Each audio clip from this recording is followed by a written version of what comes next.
নমস্কার শ্রোতা বন্ধুরা, আজ ঋতুধারা মনোরমা সাধু ইউটিউব চ্যানেলে আপনারা শুনতে চলেছেন রবীন্দ্রনাথ ঠাকুরের প্রথম উপন্যাস বউ ঠাকুরানীর হাটের তৃতীয় পর্ব। এই তৃতীয় পর্বে চতুর্থ এবং পঞ্চম পরিচ্ছেদ অন্তর্ভুক্ত।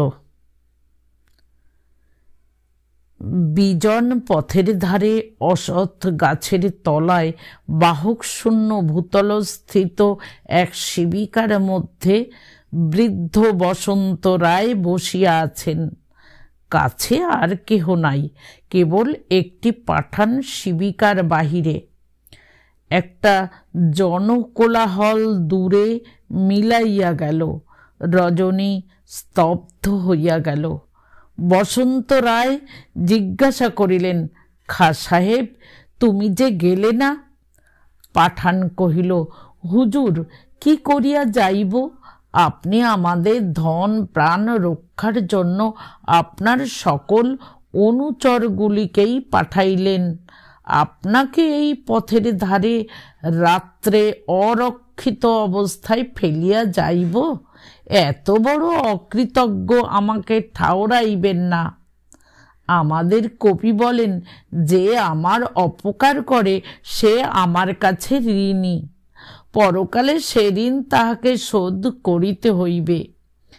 যে আমার উপকার করে আমি তাহার কাছে ঋণী, কিন্তু কোনো কালে তাহার সে ঋণ শোধ করিতে পারিব না। বসন্ত রায় মনে মনে কহিলেন, বাহবা, লোকটা তো বড় ভালো। কিছুক্ষণ বিতর্ক করিয়া পালকি হইতে তাহার টাক বিশিষ্ট মাথাটি বাহির করিয়া কহিলেন, খাঁ সাহেব, তুমি বড় ভালো লোক।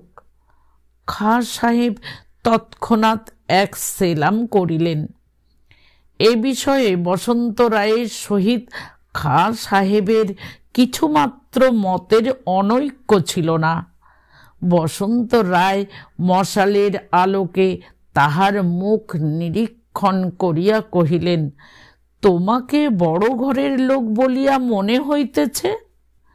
পাঠান আবার সেলাম করিয়া কহিল, কেয়া তাজ্জব মহারাজ, ঠিক ঠাউরাইয়াছেন।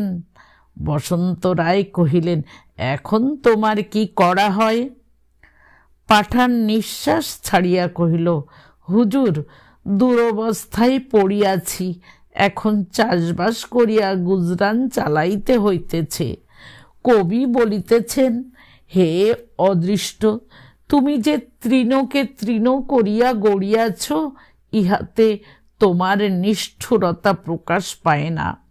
কিন্তু তুমি যে অসৎ গাছকে অসৎ গাছ করিয়া গড়িয়া অবশেষে ঝড়ের হাতে তাহাকে তৃণের সহিত সমতল করিয়া শোয়াও, ইহাতেই আন্দাজ করিতেছি তোমার মনটা পাথরে গড়া। বসন্ত রায় নিতান্ত উল্লসিত হইয়া বলিয়া উঠিলেন, বাহবা বাহবা, কবি কি কথাই বলিয়াছেন।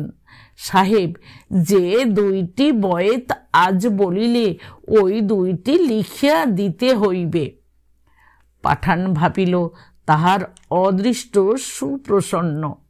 বুড়া লোক বড় সরেশ, গরিবের বহুত কাজে লাগিতে পারিবে। বসন্ত রায় ভাবিলেন, আহা, এককালে যে ব্যক্তি বড়লোক ছিল, আজ তাহার এমন দুরবস্থা। চপলা লক্ষ্মীর এ বড় অত্যাচার। মনে মনে তিনি কিছু কাতর হইলেন। পাঠানকে কহিলেন, তোমার যেরকম সুন্দর শরীর আছে, তাহাতে তো তুমি অনায়াসে সৈন্য শ্রেণীতে নিযুক্ত হইতে পারো। পাঠান তৎক্ষণাৎ বলিয়া উঠিল, হুজুর, পারি বই কি, সেই তো আমাদের কাজ।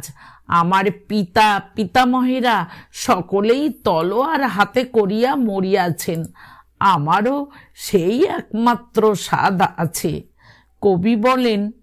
বসন্ত রায় হাসিতে হাসিতে কহিলেন, কবি যাহাই বলুন বাপু, আমার কাজ যদি গ্রহণ করো তবে তলোয়ার হাতে করিয়া মরিবার সাধ মিটিতেও পারে, কিন্তু সে তলোয়ার খাপ হইতে খোলা তোমার ভাগ্যে ঘটিয়া উঠিবে না।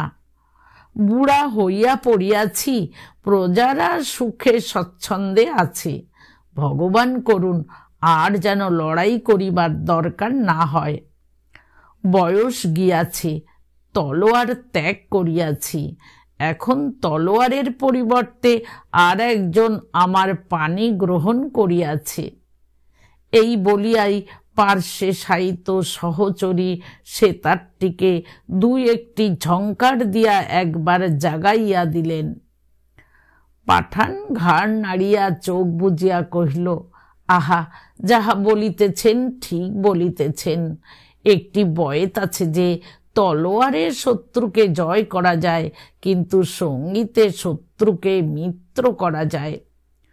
বসন্ত রায় বলিয়া উঠিলেন, কি বলিলে খাঁ সাহেব, সঙ্গীতে শত্রুকে মিত্র করা যায়? কি চমৎকার!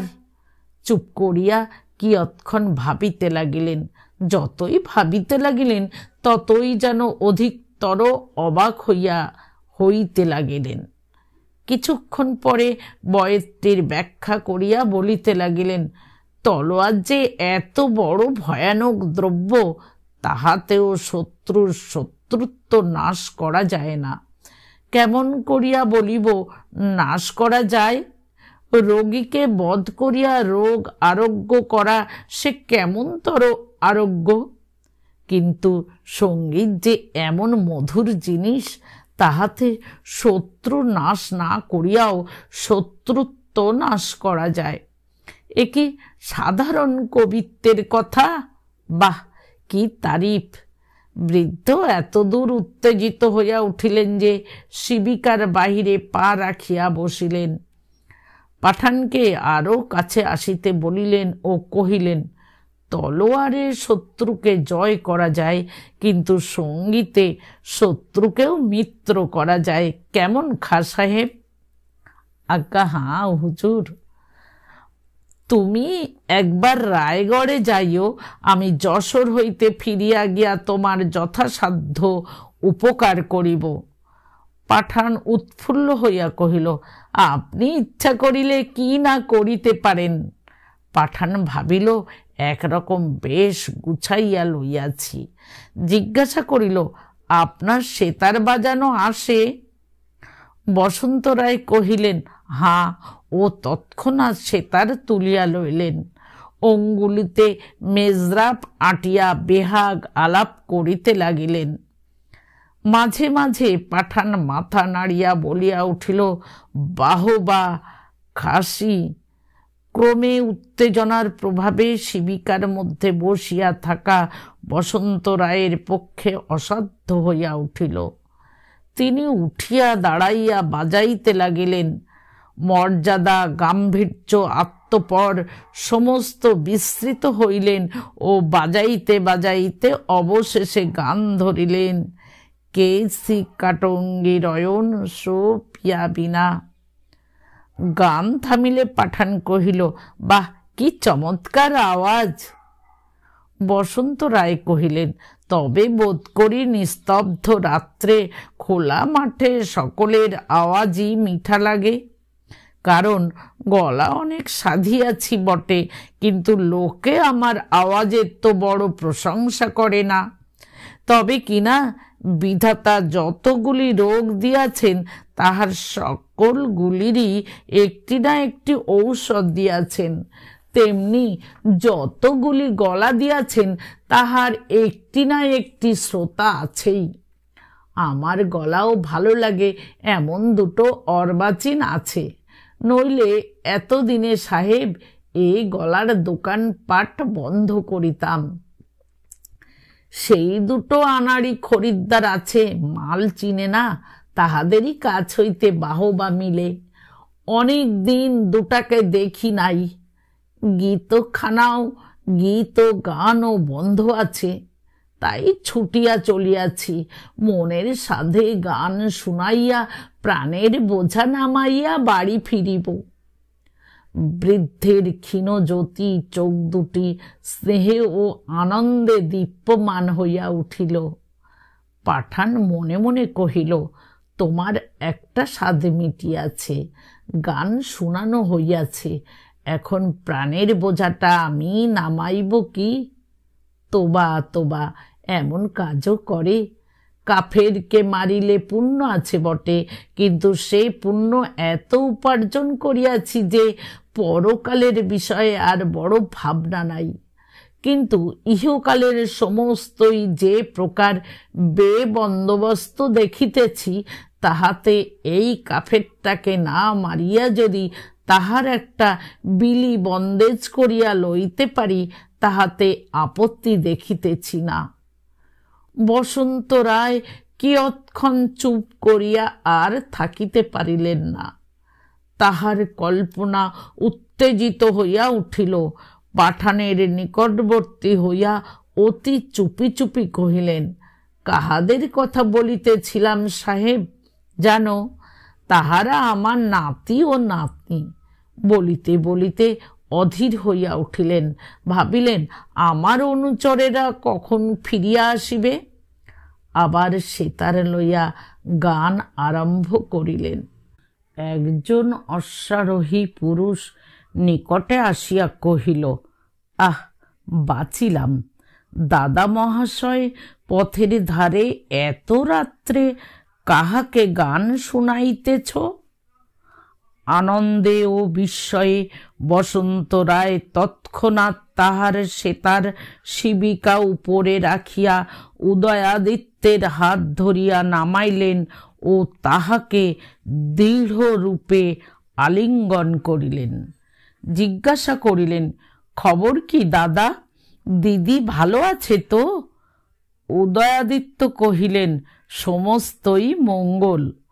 তখন বৃদ্ধ হাসিতে হাসিতে সেতার তুলিয়া লইলেন ও পা দিয়া তাল রাখিয়া মাথা নাড়িয়া গান আরম্ভ করিয়া দিলেন। বধূয়া, অসময়ে কেন হে প্রকাশ, সকলই যে স্বপ্ন বলে হতেছে বিশ্বাস। চন্দ্রাবলীর কুঞ্জে ছিলে, সেথায় তো আদর মিলে, এরই মধ্যে মিটিল কি প্রণয়েরই আস।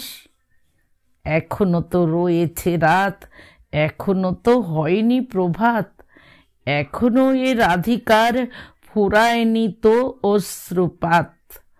চন্দ্রাবলীর কুসুম সাজ এখনই কি শুকালো আজ? চকর হে, মিলালো কি সে চন্দ্র মুখের মধুর হাস? উদয়াদিত্য পাঠানের দিকে চাহিয়া বসন্ত রায়কে কানে কানে জিজ্ঞাসা করিলেন, দাদা মহাশয়, এ কাবুলি কোথা হইতে জুটিল?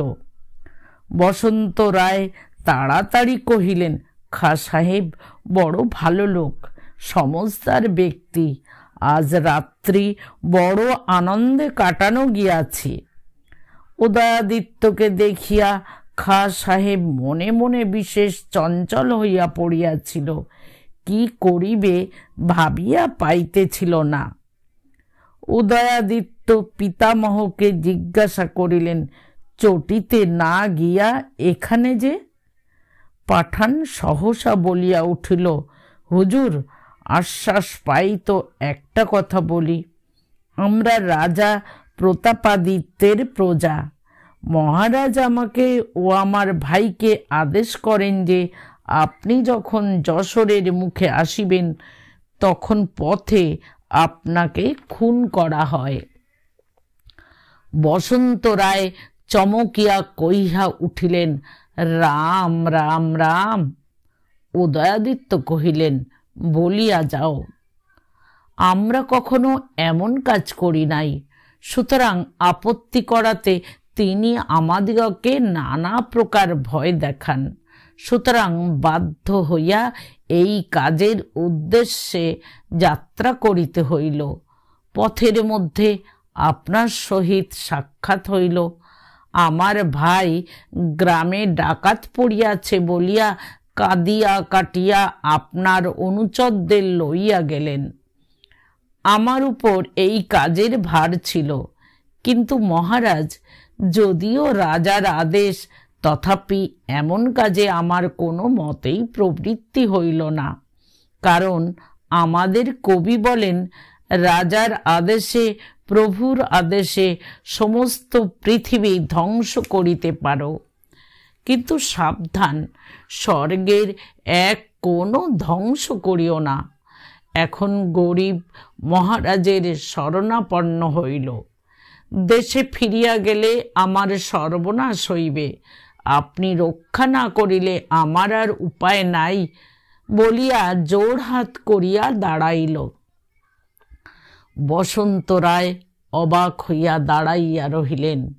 কিছুক্ষণ পরে পাঠানকে কহিলেন, তোমাকে একটি পত্র দিতেছি, তুমি রায়গড়ে চলিয়া যাও, আমি সেখানে ফিরিয়া গিয়া তোমার একটা সুবিধা করিয়া দিব। উদয়াদিত্য কহিলেন, দাদা মহাশয়, আবার যশোহরে যাইবে নাকি? বসন্ত রায় কহিলেন, হা ভাই। উদয়াদিত্য অবাক হইয়া কহিলেন, সে কি কথা? বসন্ত রায়, প্রতাপ আমার তো আর কেহ নয়, সহস্র অপরাধ করুক, সে আমার নিতান্তই স্নেহভাজন। আমার নিজের কোনো হানি হইবে বলিয়া ভয় করি না। আমি তো ভাই ভব সমুদ্রের কূলে দাঁড়াইয়া, একটা ঢেউ লাগিলেই আমার সমস্ত ফুরাইল। কিন্তু এই পাপকার্য করিলে প্রতাপের ইহকালের ও পরকালের যে হানি হইত, তাহা ভাবিয়া আমি কি নিশ্চিন্ত থাকিতে পারি? তাহাকে আলিঙ্গন করিয়া একবার সমস্ত বুঝাইয়া বলি। বলিতে বলিতে বসন্ত রায়ের চোখে জল আসিল।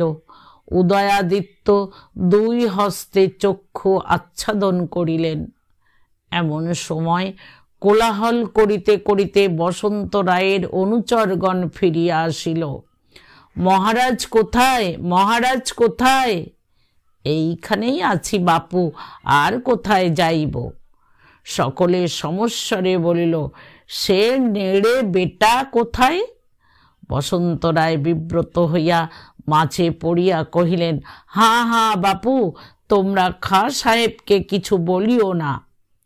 আজ মহারাজ বড় কষ্ট পাইয়াছি। আজ সে, তুই থাম না রে, আমি সমস্ত ভালো করিয়া গুছাইয়া বলি। সে পাঠান বেটা আমাদের বরাবর সোজা লইয়া গিয়া অবশেষে বা হাতি একটা আমবাগানের মধ্যে, না রে, সেটা বাবলা বন, সেটা বা হাতি নয়, সেটা ডান হাতি। দূর খেপা, সেটা বা হাতি। তোর কথাতেই সেটা বা হাতি? বা হাতি যদি না হইবে তবে সে পুকুরটা, হাঁ বাপু, সেটা বা হাতি বলিয়া বোধ হইতেছে, তারপরে বলিয়া যাও।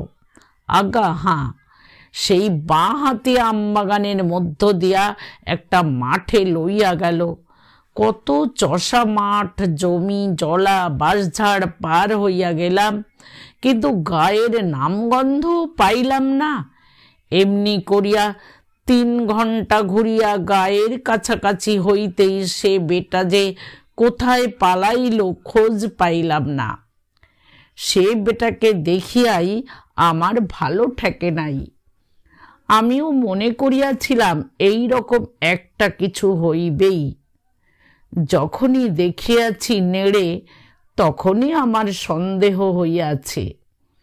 অবশেষে সকলেই ব্যক্ত করিল যে তাহারা পূর্ব হইতেই সমস্ত বুঝিতে পারিয়াছিল। এবার পঞ্চম পরিচ্ছেদ। প্রতাপাদিত্য কহিলেন, দেখো দেখি মন্ত্রী, সে পাঠান দুটা এখনো আসিল না।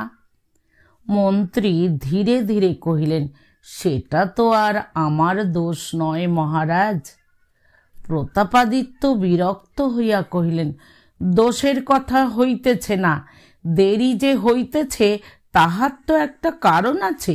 তুমি কি অনুমান করো, তাহাই জিজ্ঞাসা করিতেছি। শিমুলতলি এখান হইতে বিস্তর দূর, যাইতে কাজ সমাধা করিতে ও ফিরিয়া আসিতে বিলম্ব হইবার কথা। প্রতাপাদিত্য মন্ত্রীর কথায় অসন্তুষ্ট হইলেন।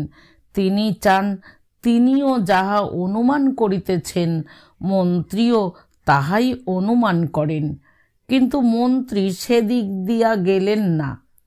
প্রতাপাদিত্য কহিলেন, উদয়াদিত্য কাল রাত্রে বাহির হইয়া গেছে? আজ্ঞা হাঁ, সে তো পূর্বেই জানাইয়াছি। কি উপযুক্ত সময়েই জানাইয়াছ? যে সময়ে হউক, জানাইলেই বুঝি তোমার কাজ শেষ হইল। উদয়াদিত্য তো পূর্বে এমনতর ছিল না। শ্রীপুরের জমিদারের মেয়ে বোধ করি তাহাকে কুপরামর্শ দিয়া থাকিবে, কি বোধ হয়? কেমন করিয়া বলিব মহারাজ? প্রতাপাদিত্য বলিয়া উঠিলেন, তোমার কাছে কি আমি বেদ বাক্য শুনিতে চাহিতেছি? তুমি কি আন্দাজ করো তাই বলো না। আপনি মহিষীর কাছে বধূমাতা ঠাকুরানীর কথা সমস্তই শুনিতে পান, এ বিষয়ে আপনি অনুমান করিতে পারেন। আমি কেমন করিয়া অনুমান করিব? একজন পাঠান গৃহে প্রবেশ করিল। প্রতাপাদিত্য বলিয়া উঠিলেন, কি হইল? কাজ নিকাশ করিয়াছ? হ্যাঁ মহারাজ, এতক্ষণে নিকাশ হইয়া গেছে। সে কি রকম কথা? তবে তুমি জানো না? আজ্ঞা হাঁ, জানি। কাজ নিকাশ হইয়াছে, তাহাতে আর ভুল নাই। তবে আমি সে সময়ে উপস্থিত ছিলাম না। তবে কি করিয়া কাজ নিকাশ হইল? আপনার পরামর্শ মতে আমি তাহার লোকজনদের তফাত করিয়াই চলিয়া আসিতেছি। হোসেন খাঁ কাজ শেষ করিয়াছে। যদি না করিয়া থাকে, মহারাজ আমার শির জামিন রাখিলাম। আচ্ছা, ওইখানে হাজির থাকো। তোমার ভাই ফিরিয়া আসিলে পুরস্কার মিলিবে।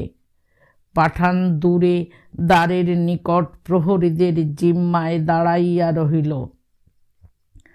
প্রতাপাদিত্য অনেকক্ষণ চুপ করিয়া থাকিয়া মন্ত্রীকে ধীরে ধীরে কহিলেন, এটা যাহাতে প্রজারা কোনো মতে না জানিতে পায় তাহার চেষ্টা করিতে হইবে। মন্ত্রী কহিলেন, মহারাজ অসন্তুষ্ট না হন যদি, তো বলি ইহা প্রকাশ হইবেই। কিসে তুমি জানিতে পারিলে? ইতিপূর্বে আপনি প্রকাশ্যভাবে আপনার পিতৃব্যের প্রতি দেশ প্রকাশ করিয়াছেন। আপনার কন্যার বিবাহের সময় আপনি বসন্ত রায়কে নিমন্ত্রণ করেন নাই। তিনি স্বয়ং অনিমন্ত্রিত আসিয়া উপস্থিত হইয়াছিলেন। আজ আপনি সহসা বিনা কারণে তাহাকে নিমন্ত্রণ করিলেন ও পথের মধ্যে কে তাহাকে হত্যা করিল। এমন অবস্থায় প্রজারা আপনাকেই এই ঘটনাটির মূল বলিয়া জানিবে। প্রতাপাদিত্য রুষ্ট হইয়া কহিলেন, তোমার ভাব আমি কিছুই বুঝিতে পারি না মন্ত্রী। এই কথাটা প্রকাশ হইলেই তুমি যেন খুশি হও, আমার নিন্দা রটিলেই তোমার যেন মনস্কামনা পূর্ণ হয়। নহিলে দিন রাত্রি তুমি কেন বলিতেছ যে কথাটা প্রকাশ হইবেই? প্রকাশ হইবার আমি তো কোনো কারণ দেখিতেছি না। বোধ করি আর কিছুতেই সংবাদটা রাষ্ট্র না হইলে তুমি নিজে গিয়া দ্বারে দ্বারে প্রকাশ করিয়া বেড়াইবে। মন্ত্রী কহিলেন, মহারাজ মার্জনা করিবেন। আপনি আমার অপেক্ষা সকল বিষয়েই অনেক ভালো বুঝেন। আপনাকে মন্ত্রণা দেওয়া আমাদের মতো ক্ষুদ্র বুদ্ধি লোকের পক্ষে অত্যন্ত স্পর্ধার বিষয়। তবে আপনি নাকি আমাকে বাছিয়া মন্ত্রী রাখিয়াছেন। এই সাহসেই ক্ষুদ্র বুদ্ধিতে যাহা মনে হয় আপনাকে মাঝে মাঝে বলিয়া থাকি। মন্ত্রণায় রুষ্ট হন যদি, তবে দাসকে এ কার্যভার হইতে অব্যাহতি দিন। প্রতাপাদিত্য সিধা হইলেন। মাঝে মাঝে মন্ত্রী যখন তাহাকে দুই একটা শক্ত কথা শুনাইয়া দেন, তখন প্রতাপাদিত্য মনে মনে সন্তুষ্ট হন। প্রতাপাদিত্য কহিলেন, আমি বিবেচনা করিতেছি, ওই পাঠান দুটাকে মারিয়া ফেলিলে এ বিষয়ে আর কোনো ভয়ের কারণ থাকিবে না। মন্ত্রী কহিলেন, একটা খুন চাপিয়া রাখাই দায়, 3টা খুন সামলানো অসম্ভব, প্রজারা জানিতে পারিবেই। মন্ত্রী বরাবর নিজের কথা বজায় রাখিলেন। প্রতাপাদিত্য বলিয়া উঠিলেন, তবে তো আমি ভয়ে সারা হইলাম, প্রজারা জানিতে পারিবে। যশোহর রায়গড় নহে, এখানে প্রজাদের রাজত্ব নাই, এখানে রাজা ছাড়া আর বাকি সকলেই রাজা নহে। অতএব আমাকে তুমি প্রজার ভয় দেখাইও না। যদি কোনো প্রজা এ বিষয়ে আমার বিরুদ্ধে কোনো কথা কহে, তবে তাহার জিহ্বা তপ্ত লৌহ দিয়া পুড়াইব। মন্ত্রী মনে মনে হাসিলেন, মনে মনে কহিলেন, প্রজার জিহ্বাকে এত ভয়, তথাপি মনকে প্রবোধ দিয়া থাকেন যে কোনো প্রজাকে ডরাই না। শ্রাদ্ধ শান্তি শেষ করিয়া লোকজন লইয়া একবার রায়গড়ে যাইতে হইবে। আমি ছাড়া সেখানকার সিংহাসনের উত্তরাধিকারী আর তো কাহাকেও দেখিতেছি না। বৃদ্ধ বসন্ত রায় ধীরে ধীরে গৃহমধ্যে প্রবেশ করিলেন। প্রতাপাদিত্য চমকিয়া পিছু হটিয়া গেলেন। সহসা তাহার মনে হইল বুঝি উপদেবতা। অবাক হইয়া একটি কথাও বলিতে পারিলেন না।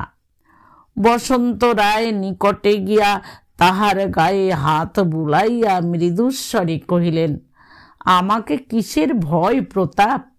আমি তোমার পিতৃব্য। তাহাতেও যদি বিশ্বাস না হয়, আমি বৃদ্ধ, তোমার অনিষ্ট করিতে পারি এমন শক্তি আমার নাই। প্রতাপাদিত্যের চৈতন্য হইয়াছে, কিন্তু কথা বানাইয়া বলিতে তিনি নিতান্ত অপটু। নিরুত্তর হইয়া অবাক হইয়া দাঁড়াইয়া রহিলেন। পিতৃব্যকে প্রণাম করা পর্যন্ত হইল না। বসন্ত রায় আবার ধীরে ধীরে কহিলেন, প্রতাপ, একটা যাহা হয় কথা কও।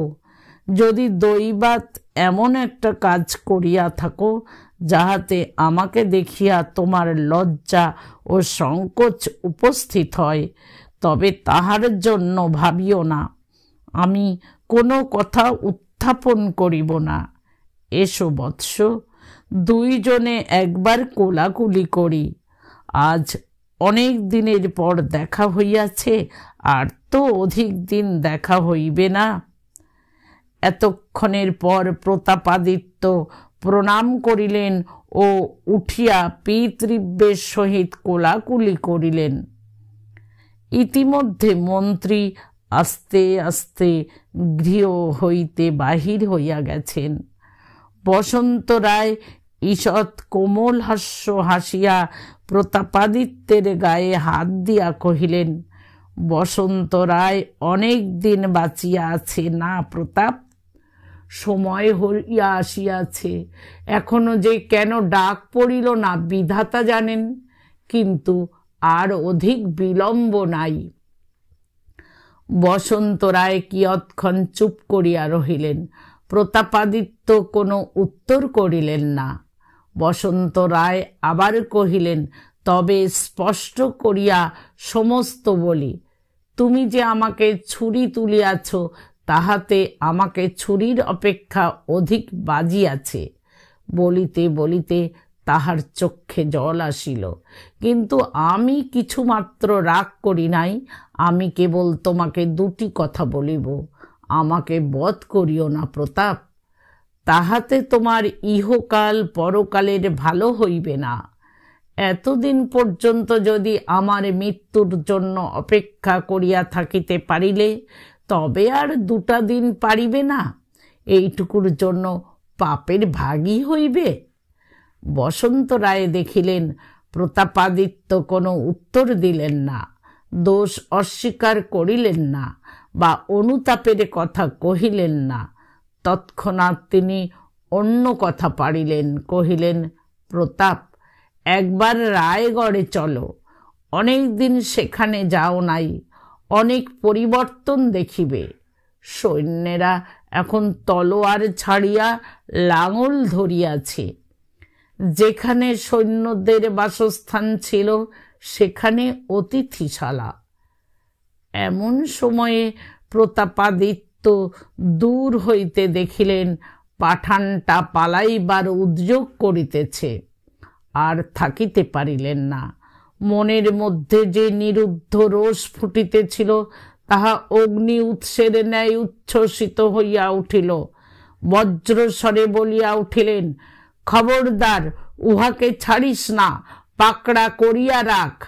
বলিয়া ঘর হইতে দ্রুত পদে বাহির হইয়া গেলেন। রাজা মন্ত্রীকে ডাকাইয়া কহিলেন, রাজকার্যে তোমার অত্যন্ত অমনোযোগ লক্ষিত হইতেছে। মন্ত্রী আস্তে আস্তে কহিলেন, মহারাজ, এ বিষয়ে আমার কোনো দোষ নাই। প্রতাপাদিত্য তারস্বরে বলিয়া উঠিলেন, আমি কি কোনো বিষয়ের উল্লেখ করিতেছি? আমি বলিতেছি, রাজকার্যে তোমার অত্যন্ত অমনোযোগ লক্ষিত হইতেছে। সেদিন তোমার কাছে এক চিঠি রাখিতে দিলাম, তুমি হারাইয়া ফেলিলে। 1.5 মাস পূর্বে এইরূপ একটা ঘটনা ঘটিয়াছিল বটে, কিন্তু তখন মহারাজ মন্ত্রীকে একটি কথাও বলেন নাই। আর একদিন উমেশ রায়ের নিকট তোমাকে যাইতে আদেশ করিলাম, তুমি লোক পাঠাইয়া কাজ সারিলে। চুপ করো, দোষ কাটাইবার জন্য মিছামিছি চেষ্টা করিও না।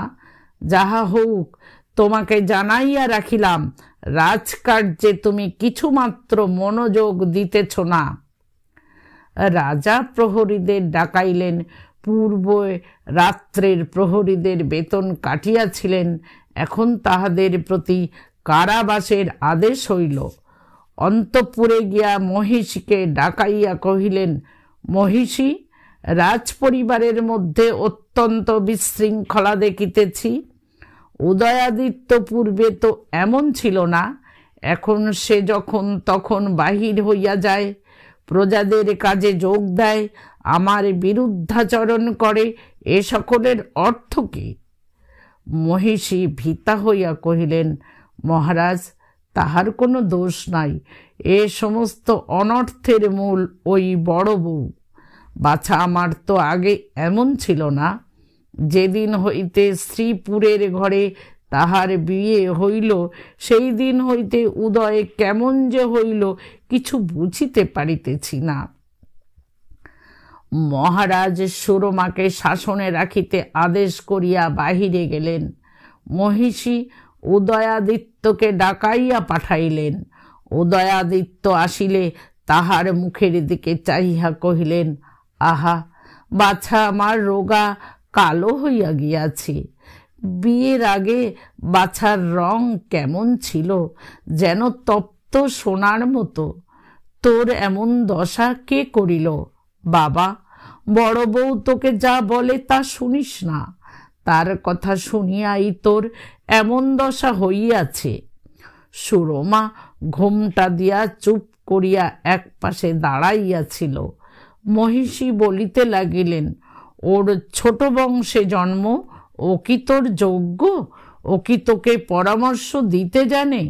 আমি যথার্থ কথা বলিতেছি, ও কখনো তোকে ভালো পরামর্শ দেয় না। তোর মন্দ হইলেই ও যেন বাঁচে।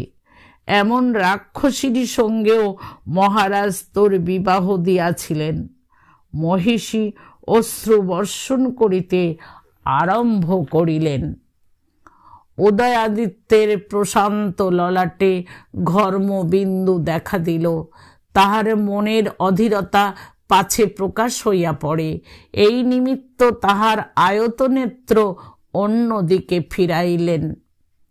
একজন পুরানো বৃদ্ধা দাসী বসিয়াছিল, সে হাত নাড়িয়া বলিয়া উঠিল, শ্রীপুরের মেয়েরা জাদু জানে, নিশ্চয় বাছাকে ওষুধ করিয়াছে। এই বলিয়া উঠিয়া উদয়াদিত্যের কাছে গিয়া বলিল, বাবা, ও তোমাকে ওষুধ করিয়াছে। ওই যে মেয়েটি দেখিতেছ, উনি বড় সামান্য মেয়ে নন, শ্রীপুরের ঘরের মেয়ে, ওরা ডাইনি। আহা, বাছার শরীরে আর কিছু রাখিল না। এই বলিয়া সে সুরমার দিকে তীরের মতো এক কটাক্ষ বর্ষণ করিল ও আঁচল দিয়া দুই হস্তে দুই শুষ্ক চক্ষু রগড়াইয়া লাল করিয়া তুলিল। তাহা দেখিয়া আবার মহিষীর দুঃখ একেবারে উথলিয়া উঠিল।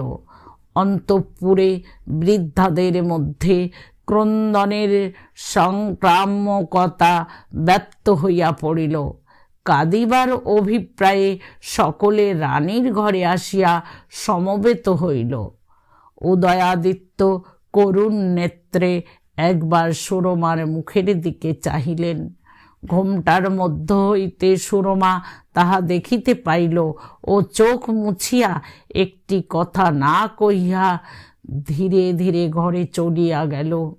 সন্ধ্যাবেলা মহিষী প্রতাপাদিত্যকে কহিলেন, আজ উদয়কে সমস্ত বুঝাইয়া বলিলাম, বাছা আমার তেমন নহে, বুঝাইয়া বলিলে বুঝে। আজ তাহার চোখ ফুটিয়াছে।